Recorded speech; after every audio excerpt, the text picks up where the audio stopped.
Let's take a look at Crow's Nest hole 7. There are probably a few different ways to approach this hole. I think the one that makes the most sense is a forehand, pretty much straight at the basket.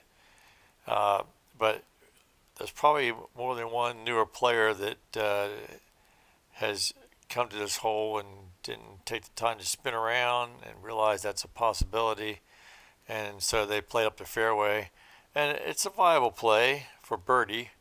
You're highly unlikely to get eagle going up the fairway.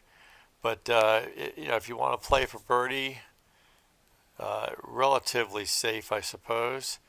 You could take something like the Musket, slide to the right. You don't want to go for a driver because you'll end up in those trees that are ahead of us. So that's probably about as most you want to do. And then from here, if you've got a sticky putter, it's probably the way to go. And you probably want to chop that distance in half because it's a very slippery green and it slopes down towards OB water. So this probably plays like 90 to 100 maybe. Let me do 100. Yeah, I wouldn't want to do anything more than that. That's starting to challenge the edge there. But that's a birdie play, right? So not horrible. The other option, not really practical. I'll show it, but I don't think that it's one you want to do. Is you can take the light glide and go over these trees right here with the backhand, something like this. And the thing is, you better hope you hit something. There's some rocks you might hit that hit something and slowed down. So I got lucky there. But it was hole 1 of the daily, and I was trying to ace it that way. I eventually did. And, I thought that could be an option, but I really don't think it is. But I'd throw it out there anyway. The more common, I think, the optimal approach is a forehand. And you can use a Musket, Sapphire, or if it's an adverse wind, I'll go up with the glide, roll, Rive. So what have we got here? We got a 1 wind. So we can go, let's go with the Accurate Extra Glide Musket on a forehand. I'm going to aim the middle chevron right at the basket. Just a tiny bit of hyzer, not much. We don't want a whole lot because I don't want to hit that wall early. So something like that. There used to be a big rock right there too, and that went away a long time ago. So that's an easy eagle. The other disc that I like to use is the Sapphire Accurate Extra Glide. A little more distance, so obviously increases your margin of error here. Same amount of hyzer probably. I smacked that tree, so I got kind of lucky there, but that would have been a good look anyway, the way it was heading. And again, if it's an adverse wind, which we don't have, let me get a more adverse wind. I'll be right back.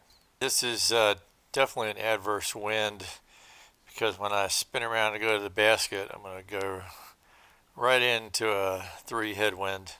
So in this case, I would disc up to the glide, roll, Rive, and switch to forehand, and probably going to give it just a tiny bit of hyzer still, just to make sure it gets up away from the edge of the water. Not much, so a little tiny bit. We'll see if that works out. Yep, that's a great landing spot right there, 60 feet away. So easy eagle again. So yeah, that's my approach. Any favorable wind, I use the Sapphire, but you could also use the Glide Musket. Any adverse wind, I disc up to the Glide Roll. And You can obviously ace this. I didn't grind it for this video, but I have gotten uh, uh, multiple aces with this. Most of them came with the Glide Roll Ballista Pro, actually, before the Rives came along. Seemed to be a great fit for this hole. But I have gotten some with the Glide Roll Rive too.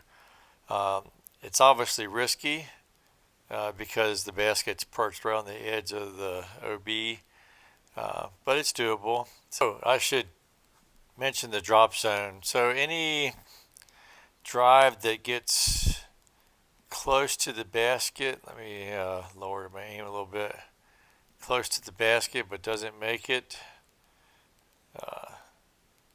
goes in the drink. If you hit move to lie, takes you to this drop zone 90 feet away. This drop zone, just so you know, depending on the wind, is obviously downhill a little bit, but in a calm wind, if you're using the accurate windbreak fuse anyway, right to the middle of that Wi-Fi band, which I think is about, well, it's probably 90 feet, maybe 85, somewhere around there, but it does play downhill slightly. But right there is usually a very good spot to hit that and save your birdie. So yeah, that's it. Crow's Nest, hole 7. Hope you learned something. We'll see you around the valley.